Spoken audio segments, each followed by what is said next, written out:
Setujukah Anda kalau di tahun 2045 Indonesia menjadi negara top 5 terbesar GDP-nya? Ini adalah sebuah pertanyaan di sebuah forum yang dihadiri 5.000 orang. 4.000 via online, 1.000 di ruangan offline. Minggu lalu di Surabaya.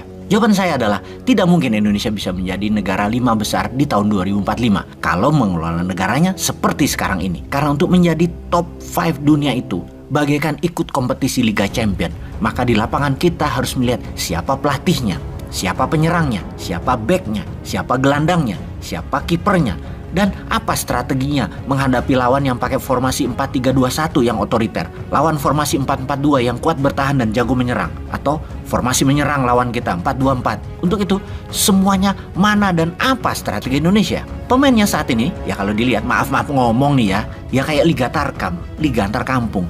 Itu juga belum tentu menang. Makanya untuk itu di tahun 2024 katanya Indonesia mau ada coach baru, mau main di Liga Champion. Ya kita lihat apa strateginya, lalu kita perhatikan mana pemainnya.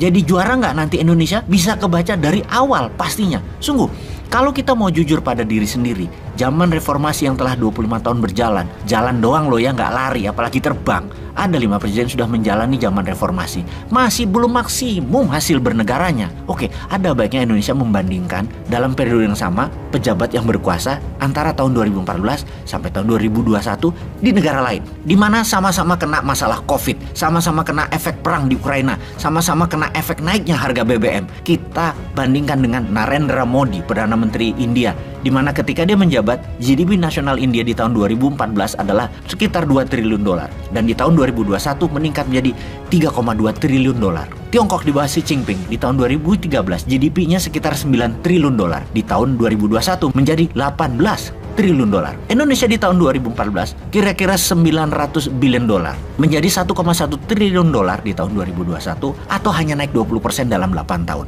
Masih jauh ketinggalan dibanding pemimpin negara lain di waktu yang sama. Yang jadi pertanyaan, lihat saja skuad timnya. Orang gak ada Messi-nya, gak ada Ronaldo-nya, gak ada De Gea-nya, kipernya, gak ada Mourinho-nya. Bagaimana mau jadi juara dunia? Liga Champion aja gak masuk. Kembali ke pertanyaan awal. Akankah Indonesia menjadi negara nomor 5 terbesar di dunia di tahun 2045? Maka kita harus berkaca pada posisi kekayaan GDP nasional negara top dunia saat ini. Jadi kalau melihat GDP tahun 2021 negara besar saat ini, pertama Amerika itu nilainya 23 triliun dolar. Tiongkok 18 triliun dolar. Jepang 5 triliun dolar. Jerman 4,5 triliun dolar. Inggris 3,7 triliun dolar. India 3,2 triliun dolar. Indonesia 1,1 triliun dolar. Masuk nomor 15 atau 16 dunia. Di mana di tahun 2045 Tiongkok itu nilainya kira-kira 80 triliun dolar GDP-nya. Amerika sekitar 60 triliun dolar. India 40 triliun dolar. Maka Indonesia paling top, naik jadi 5 triliun dolar. Masih di posisi saat ini juga, masih ranking 15 dunia. Walaupun naik memang dari 1,1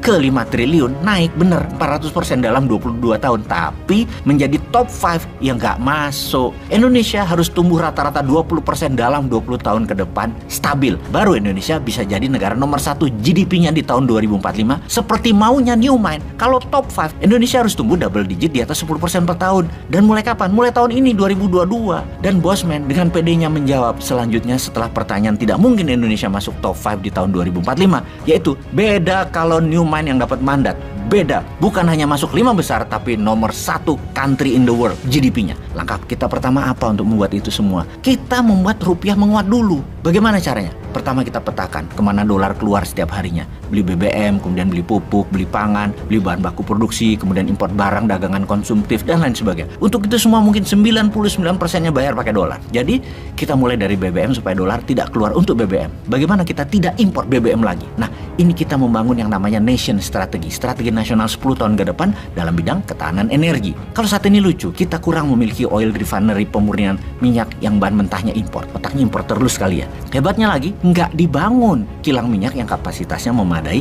Hingga saat ini kita impor BBM jadi, bukan hanya crude yang kita impor. Kebijakan nasional bahwa Pertamina satu-satunya perusahaan yang boleh jual beli minyak diubah. Semua swasta nasional boleh. Negara tinggal memajaki saja. Saat ini Pertamina lembaga yang sangat tidak efisien. Bandingkan dengan Petronas yang sumber bahan bakunya 1/10 Indonesia atau 10% saja. Profitnya lebih bagus dari Pertamina. Jadi ikutkan swasta nasional membangun ketahanan energi nasional. Jangan dimonopoli Pertamina. Negara itu di atas Pertamina. Kalau sekarang Pertamina adalah negara, lah kebalik nggak tuh? Swasta harusnya boleh punya kilang minyak sendiri, boleh punya refinery sendiri, boleh punya distribusi sendiri. Swasta boleh bangun refinery berbahan baku kondensat, light oil, dan gas alam dikonversikan jadi BBM. Teknologi hydrocracking murah dan bisa skala mini. 10.000 barel per day ada, 5.000 barel per day ada, 1.000 barel per day pun ada. Dan ini bisa at site, di sumur tambang atau di bibir tambang, di mine mouth. Nggak ada biaya distribusi bahan mentah. Dengan mengubah semua kondensat dan gas alam Indonesia, ini bisa mengurangi unsur impor.